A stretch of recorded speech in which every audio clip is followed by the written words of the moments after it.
नमस्ते, बबली एक्सप्लेन्स में आपका स्वागत है। आतिश अपनी खराब हुई कार को ठीक करने की कोशिश कर रहा है और उसे अंदाजा भी नहीं है कि वो खतरे में है। नज़ीर का आदमी उस पर गोली चलाने ही वाला है।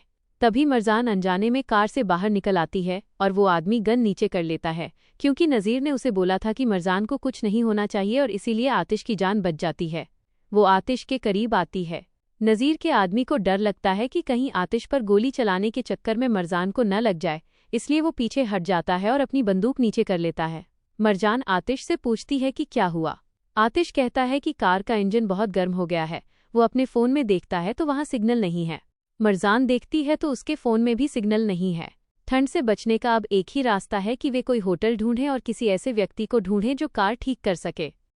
वे उस जंगल के बीच पैदल चलने का फैसला करते हैं। आतिश मरजान से कहता है कि वो उसका हाथ पकड़ सकती है। वह कहती है, ज़रूरत नहीं है।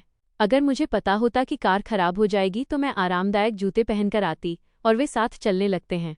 वह आदमी मरजान का पीछा करता रहता है। हैदर कासिम से बात कर रहा है और जानबूझकर ऊंची आवाज़ में कहता है कि सरिब के साथ जो हुआ उससे वो बहुत दुखी है और पूछता है कि सरिब की जान किसने ली। कासिम ना कहता है। हैदर गौर से देखता है कि क्या वो आदमी उसकी बातें सुन रहा है। आतिश और मरजान सुनसान जगह पर चल रही हैं। मरजान कहती है, ये जगह बहुत सुनसान है, क्या हमें कार ठीक करने के लिए कोई मिलेगा? आतिश कहता है, मुझे नहीं पता, लेकिन हमें कोई ठिकाना ढूंढना होगा, ठंड बढ़ रही है। मरजान लगभग गिरने ही वाली होती है कि आतिश उसे थाम लेता है और कहता है, मैंने कहा था ना कि तुम मेरा हाथ पकड़ सकती हो। मरजान बात टालती है, अपना फ़ोन निकालती है और देखती है कि अभी भी सिग्नल नहीं है। आतिश मरजान को सहारा देने के लिए अपना हाथ आगे बढ़ाता है। मरजान आतिश का हाथ थाम लेती है। वे हाथों में हाथ डालकर चलने लगते हैं। मरजान फिर पूछती है, क्या हमें कार ठीक करने वाला कोई मिलेगा? आतिश कहता है, मुझे नहीं पता। तभी मरजान को झाड़ियों में कुछ आहट सुनाई देती है और वो डर जाती है। आतिश पूछता है, क्या तुम डर रही हो? मरजान कहती है, नहीं, लेकिन डर के मारे आतिश का हाथ जोर से पकड़ लेती है। आतिश मरजान की ओर देखता है और स्माइल करता है। आतिश कहता है, और आतिश को याद आता है कि कमाल ने उससे कहा था कि उसने नोटिस किया है कि आतिश मरजान के प्यार में पड़ गया है। आतिश और मरजान कोई ठिकाना ढूंढने की कोशिश में चलते रहते हैं, जबकि नज़ीर का आदमी उनका पीछा करना जारी रखता है। आतिश गौर करता है कि उसे बहुत ठंड लग रही है। वो कहता है, मेरा हाथ छोड़ो। मरजान कहती है, तुमने ही तो कहा था कि मैं तुम्हारा हाथ पकड़ लूं, तुम हमेशा ऐसा ही करते हो, पहले कुछ कहते हो और फिर अपनी बात बदल देते हो। मरजान गुस्से में आगे चलने लगती है। आतिश अपना कोट उतारता है और मरजान के कंधों पर डाल देता है ताकि उसे गर्माहट मिले। मरजान उसे देखती है और थैंक यू बोलती है। फिर कहती है, क्या तुम्हें ठंड नहीं लगेगी? आतिश कहता है, मेरी चिंता मत करो, मुझे ठंड नहीं लगती। मरजान कहती है, तुम हमेशा ऐसा ही करते हो, है ना? पहले कुछ अच्छा करते हो और फिर तुरंत कुछ बुरा करके अपने दिल की अच्छाई को मिटाने की कोशिश करते हो। आतिश कहता है, मैं हमेशा से ऐसा ही हूँ। तभी आतिश को आसपास कुछ आहट महसूस होती है। यह नज़ीर का आदमी है जो उन्हें देख रहा है। आतिश उलझन में पड़ जाता है। तभी एक बुजुर्ग आदमी उनके पास आता है और पूछता है कि क्या वे रास्ता भटक गए हैं। आतिश समझाता है कि कार खराब हो गई है और पूछता है कि क्या आसपास कोई मैकेनिक है। वो आदमी कहता है, हाँ, लेकिन वो घर पर नहीं है, वो अपनी बेटी की शादी में शहर से बाहर गया है। आतिश पूछता है, क्या यहाँ कोई होटल है? वो बुजुर्ग कहता है कि हाँ, उसका अपना घर है। वो आतिश और मरजान को अपने घर रुकने के लिए जोर देता है और कहता है कि वहाँ सिर्फ वो और उसकी पत्नी है। मेहमानों का आना उन दोनों को अच्छा लगेगा। आतिश और मरजान हाँ कर देते हैं, जबकि नज़ीर का आदमी उनका पीछा करता रहता है। आतिश, मरजान और वो बुजुर्ग उनके घर पहुँचते हैं। उस आदमी की पत्नी उनका स्वागत करती है। आदमी बताता है कि ये उसे मिले हैं, इनकी कार खराब हो गई है और उसने इन्हें रात बिताने के लिए बुलाया है। वो महिला उन्हें दूध देती है और कहती है कि वो उनके आने से खुश है। आतिश और मरजान कहते हैं कि वे परेशान नहीं करना चाहते, लेकिन वह कहती है कि मेहमानों का होना खुशी की बात है और उन्हें बात करने के लिए कोई मिल जाएगा। मरजान ज़मीन पर रखे एक बैरल के बारे में पूछती है और आतिश समझाता है कि ये मक्खन बनाने के लिए है। मरजान हैरान होती है कि आतिश को इन चीज़ों के बारे में इतनी जानकारी कैसे है। तभी आतिश देखता है कि उसके फ़ोन में सिग्नल आ गया है। वो कमाल को फ़ोन करता है और कहता है कि वो और मरजान रात को हवेली नहीं लौटेंगे क्योंकि कार खराब हो गई है और वे अगली सुबह कार ठीक होने पर ही वापस आएंगे। इधर असली गुस्से में है क्योंकि आतिश उसका फ़ोन नहीं उठा रहा है। कमाल बताता है कि आतिश हवेली नहीं आएगा और काम के सिलसिले में रात बाहर बिताएगा। असली गुस्से में पूछती है, क्या वो लड़की उसके साथ है? कमाल कहता है हाँ। मरजान की माँ ये सुन लेती है और कहती है, तुम क्यों चिढ़ रही हो?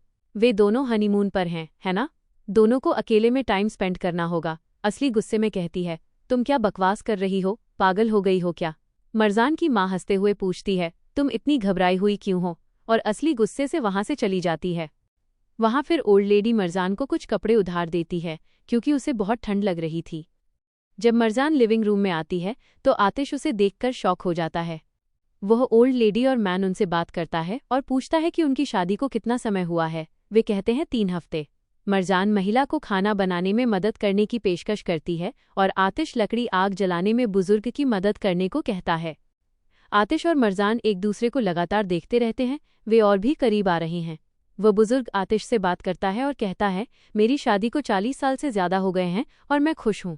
क्या तुम अपनी पत्नी के साथ हमेशा खुश रहने का नुस्खा जानना चाहते हो? वो जो भी कहे उससे सहमत हो जाओ, कभी उसे मत टोकना। यही खुशी का फॉर्मूला है। मरजान ये सुन लेती है और चाय की केतली लेकर पास आती है। आतिश उसकी मदद करता है। मरजान मुस्कुराते हुए उस महिला की मदद करने रसोई में जाती है। महिला मरजान को बगीचे से पार्सले लाने को कहती है। जब मरजान जाती है तो आतिश उसके पास आता है। मरजान डर जाती है। आतिश उसके मुंह पर हाथ रख लेता है और कहता है, शांत रहो, मैं तुम्हें डराना नहीं चाहता था। और वो मरजान को सिखाता है कि पार्सले सही तरीके से कैसे तोड़ा जाता है। सब साथ मिलकर खाना खाते हैं। बातें करते वो दंपत्ति उन्हें खुश रहने के कई सुझाव देता है। मरजान और आतिश एक दूसरे को देखते रहते हैं और वह महिला कहती है कि उनकी आंखों में दिख रहा है कि वे हमेशा साथ रहेंगे और एक दूसरे की रक्षा करेंगे। मरजान, आतिश और वो दंपत्ति बगीचे में कॉफी पी रहे हैं। ठंड ज्यादा होने के कारण दंपत्ति अंदर चला जाता है। आतिश और मरजान अकेले रह जाते हैं। आतिश मरजान के बालों का स्कार्फ ठीक करता है और वो फिर एक दूसरे को देखने लगते हैं। वे बातें करते हैं और मरजान कहती है कि वो यहाँ रह सकती है। मरजान कहती है, मेरे पास एक प्रोजेक्ट है, मुझे उसे पूरा करना है। और आतिश वादा करता है कि एलियो अस्पताल जरूर बनेगा। आतिश और मरजान तारों को देखते हैं। मरजान को ठंड लगती है तो वो खुद को ढकने के लिए कंबल लाती है और आतिश को भी ओढ़ाती है।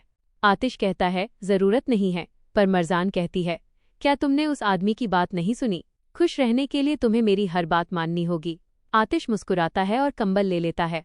वे तारों को देखते हैं और आतिश मरजान को उन तारों के नाम बताता है जिन्हें वो जानता है।